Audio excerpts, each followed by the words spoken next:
nti Uganda teriiko ku mpapula ziri ez'okujja mu America ez'okukola ku farms naye tulinda biru bagiise kati ebulako ennaku nga 135 naye kati waliwo ekyamangu green card bagigulanga November 8 sharinga gwatuuse sharinga kwata munno sigera kulwako dakiika ngenda kubaako dakiika ntono kinkwatidde konsistera kujja mu nnaku za bulijjo yasize kwogera ku politics oba biki ebyagudde mu Uganda no nzize kukola ya green card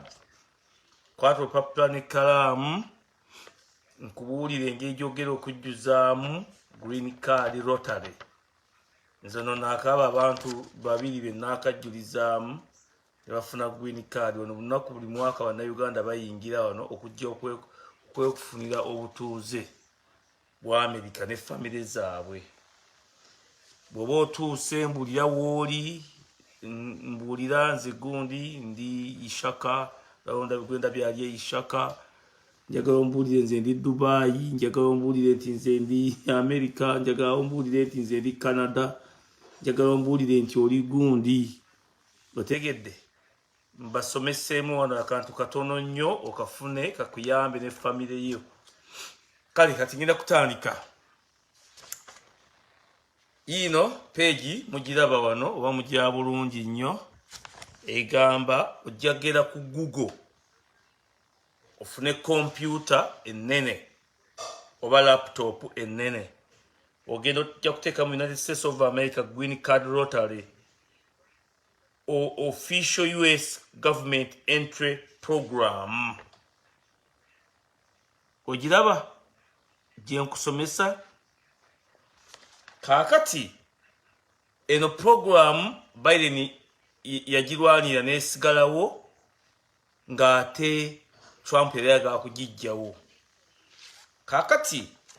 green card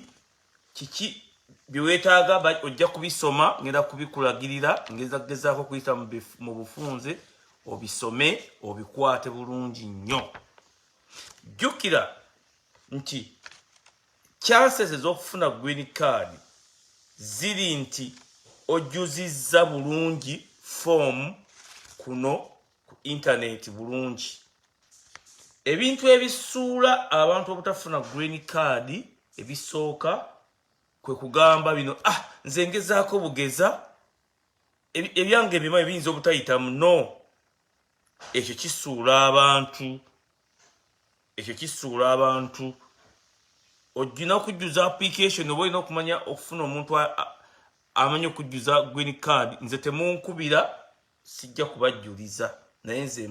mbalagirira kyemunaakola kubanga ebintu byonna biri kuki online kaakati obufaananyi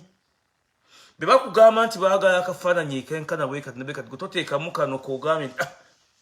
ndibitereeza ofiidwa chance ejjuza kaakati baagala nnyo omuntu nga yasoma senior 6 oba ali mu university oba ali waggulu awo oba yamala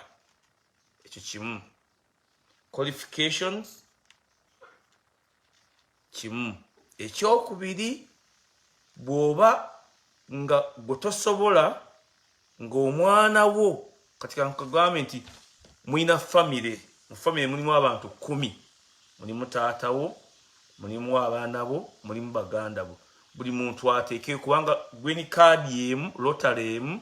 ewa buli muntu wa famire tebaawula famire mu America mwenna babawa nze ndaba wano abantu bayingira ne famire yonna nti abantu 10 bonna baakuba omuyakuba akalo n'ayitamu ne bamubuuza olina abantu bameka nti nyina gundi nyina maama wange nyina taata wange nyina sister wange nyina gundi bonna mu package babaweeramu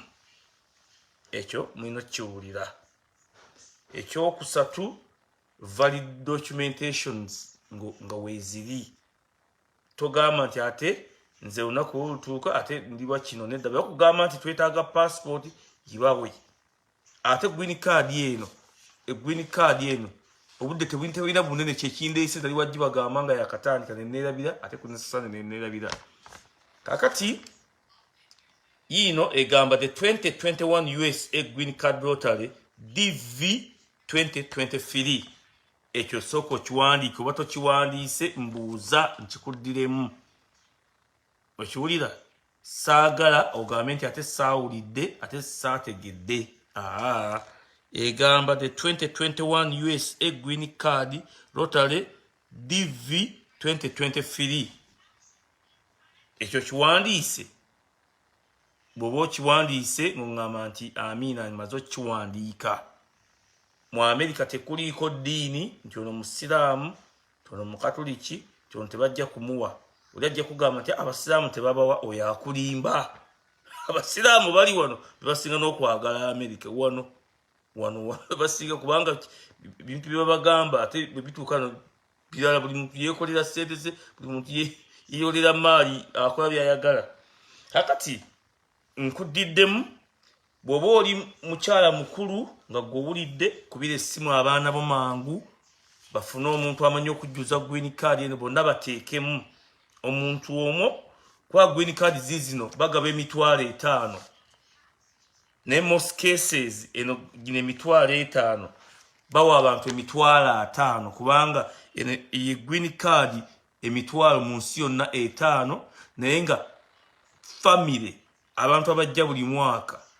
$5,000 ku green card kigamba nti gwomu bwe bawangudde green card yemu omwami wo bamuwa omwana wo bamuwa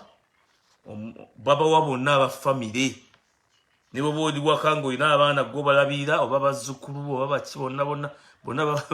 kintu kibayola lumu ne bajja kwekolera lupiya zaabwe bw'omala okufuna green card nkyasomesa katono bw'omala okufuna green card kiki ekiddako bakunotifyinga by mail ne email nti okwalifyinze bw'oba nga wali n'omukyalawo oba n'omwami wo nga temufumbirwanga nga temunnagenda ku interview musooka kufuna ebbaluwa nebeba ya custom nti nemugende wa DC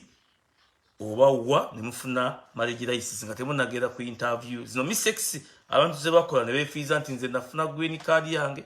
nze kizibu kyennina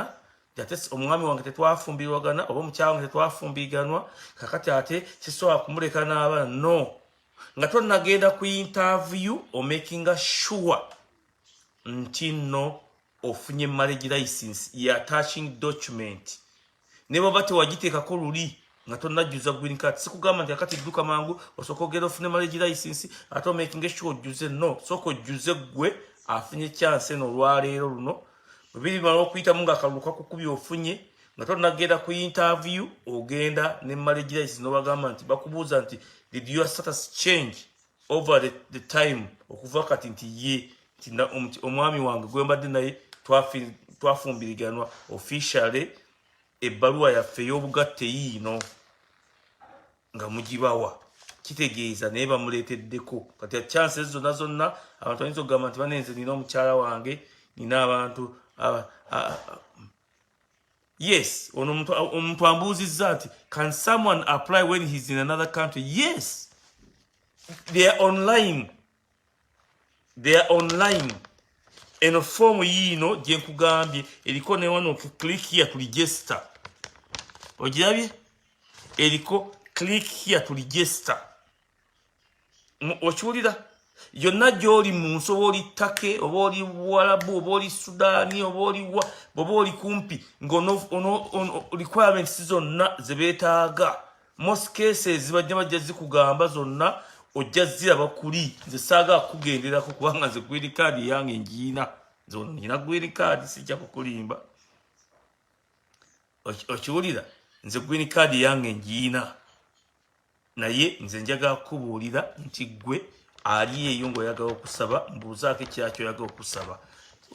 okubuulira kakati the annual diversity visa lottery also known as the green card lottery is a US government program that makes 55,000 permanent resident cards available every year to a person from underrepresented countries. Bw'oba oli Munnayuganda ng'oli UAE, that means you're Ugandan. Underrepresented countries baziyamba kamba buli ekyama ekimu kasanjogera mu Luganda. Ffe tuli mu Amerika wano. Aba Amerika wano mulimu abantu abamu abakola ebintu ebibi ne banywa ebiyaga. Nga basajja basoma balina ziddiguli ba doctors bakola ki ne bayonoona kubanga eddembe ly'obuntu wano mu Amerika lingi. Nosanga mu ka percent nguli yeyonoona yalwana yakuba mukyala we yakuba omwana yakola ebintu bingi nnyo oba yekuba ebiyiso oba akola ki. So the way these people recover the society obuta America kubanga it's about all numbers. Kyokubanga kambabulira ekintu ekimu nti ffe twajja mu America tulina we twagenda waliwo states bbiri njaga kubabulira ku byama bya America. Waliwo Philadelphia nga bo batuuka n'okuteekawo omutindo gw'essente nti nga bazuwa airline nti mugende eyo mu nsi gye muba mugenzi bwe musanga abantu abaagala okujja mu America mufe mubatwetere wano mu Philadelphia. Waliwo state endala gye bayita Alaska. Waliwo state endala gye bagiyita Alaska nga bakaaba abakozi eyo gy'obula nti myezi 6 enseba mu kiro myezi 6 eba mu misana nga balaakinga abantu. Ezo states bazikuwa. Kati waliwo n'eyokusatu ezo zewula nti zi Midwest gy'owulira nti abantu babalaakinga abantu abanaabakolera ku faamu okunoga ennyaanya butungulu biringanya kulonda amagi otegedde abo bonna ebyo byonna mbibabuulira nti mulina okubyegendereza nga mwapulayinga otegedde mbabuulira obukodyo obuli wano mu America kubanga twagala mujje abaana abasobola kubanga siffe tuzigaba naye ffe tubabuulidde akakodyo nti ogeragera mu kyuma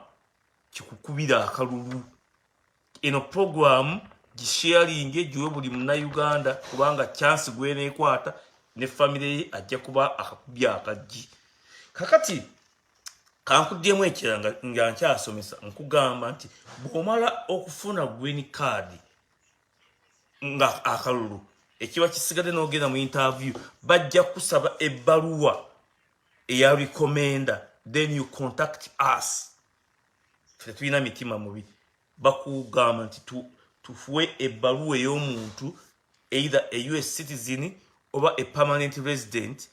that is legally mu America akubaakinga anaakurisiivinga kuba tebajja kuwa buwi green card okutuuke ku bus station nga tolina wotuukira. Kyova nti wotuuka ne ku kisaawe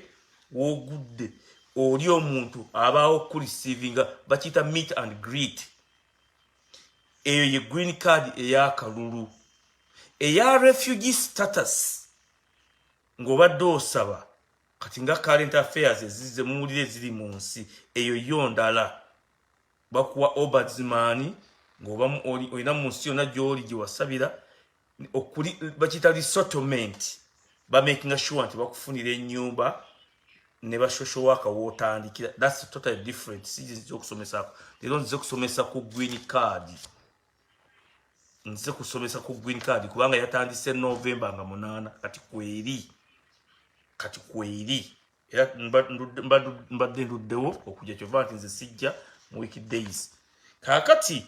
nga walwambuuza ku kintu kubanga nabagambye nti nazze kusomesa ddakiika ntono kuyamba ndaya Nakalaama. Kakati nkugambye nti underrepresented countries bazuwa green card. Underrepresented countries zeziruwa. Bw'oba oli Bungereza ng'olina akatabo ka Uganda kitegeeza you're still a Ugandan. You can apply and come. Bw'oba oli Sweden ng'okyalina akatabo ka Uganda you can come mweno program kubanga purpose le bajuwa abantu abali underrepresented nge Fiji, Uganda, Rwanda, Tanzania, Burundi, Mozambique, otegedde ensi ezikola ki ez'abantu abali obi bajje ne babayamba ne bajja kubanga babaleeta mu society abantu abo beeyisa bulungi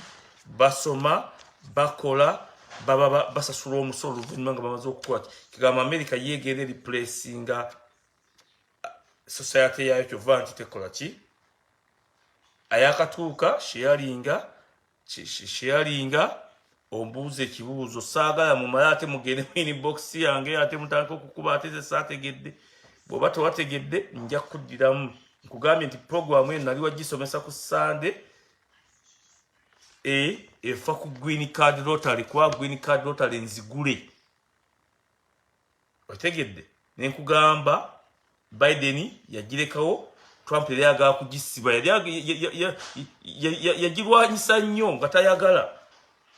Biden ye n'agikola ki n'agireka kakati ng'okyambuuza ekibuuzo nti which have been less represented in employment and family-based preference categories in the United States of America, and who meet the two basic eligible requirements. This is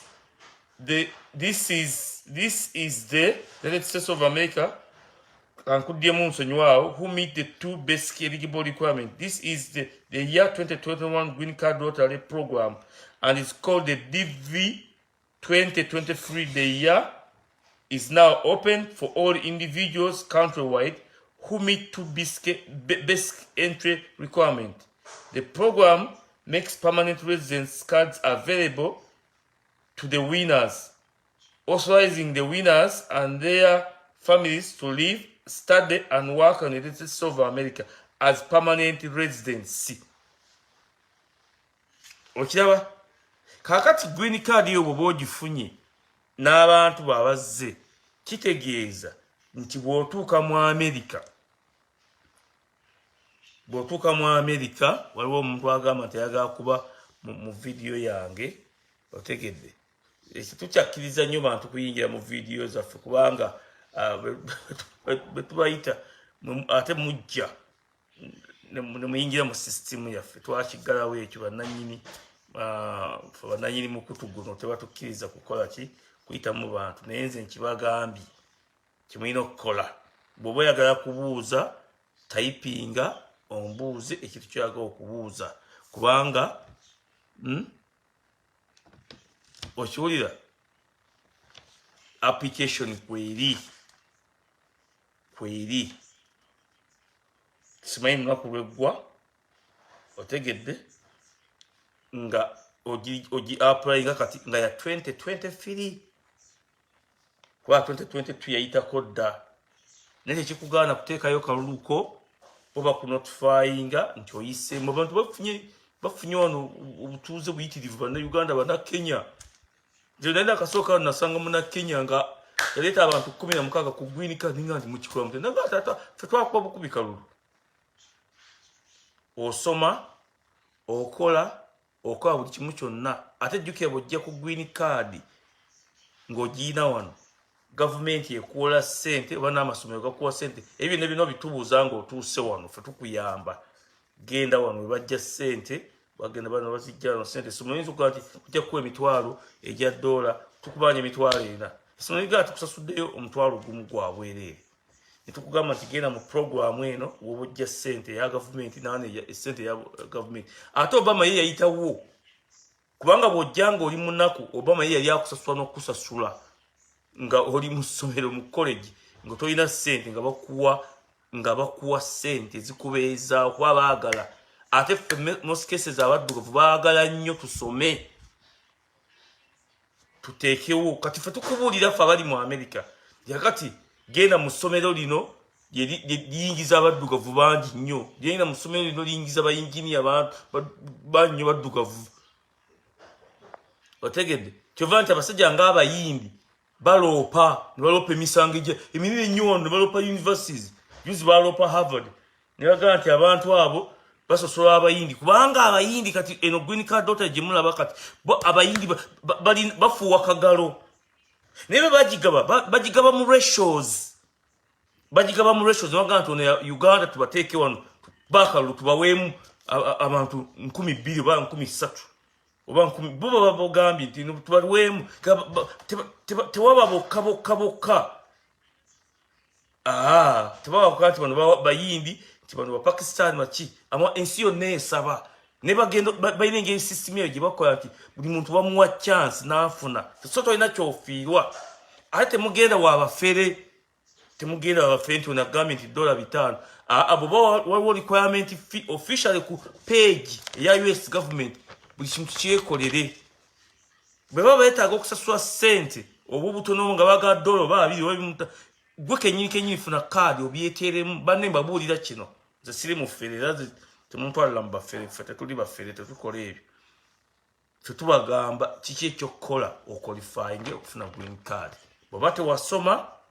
noonya mu famire yo eyasoma kuba famire nabajjajjiwa kuba beetaaga nnyo okuva ku senior 6 awo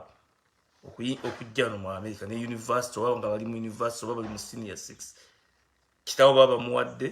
mama baba muwadde ne baganda bo so kati abeeko kyambuuza ambuuze ekintu kino kuba ndi kumpi kuvaako nze sitera kujja mu nnaku zino ne mbagamba nti ekindeese olwaleero nina programu gye neerabira bagamba ya Green Card Rotary bannayuganda mugende mujjuze Green Card bw'oba oli mu bawalabu bw'oba oliwa yonna ate sigamba omuntu akujjulize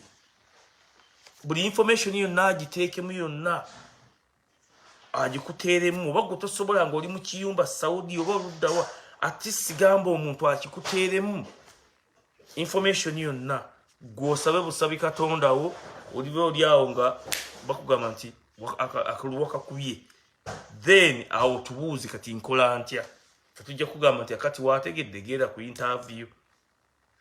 naye nga tonnagenda ku interview obadde olina omwami n'omukyala kubanga abantu bakola ensobi kanze babuulira abantu ensobi ze bakola ate oluvannyuma ne bazejjusa nze embizabe nnyingi nnyo omwami wange tetukwatagana omukyala wange tetukwatagana nja kumulekayo naye muyina abaana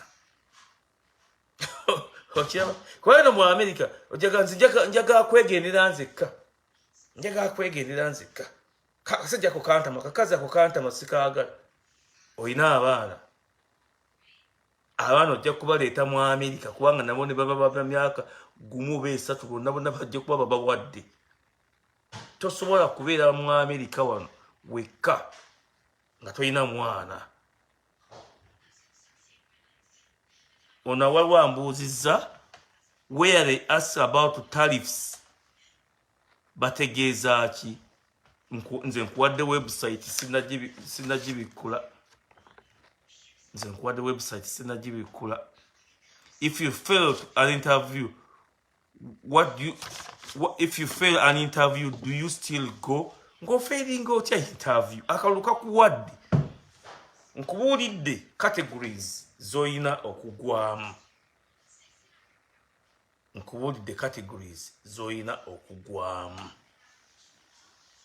nze kubudde categories zoyina okugwamu nti ekiremesa abantu bamaze okukuwa Green Card bagikuwadde akalulu kakukubye bakuyise ku interview e Kenya otuuse ku interview e Kenya oli musajja oba oli mukyala olina abaana bw'oba oyagala okujja ne musajja wo oba n'omukazi wo munfune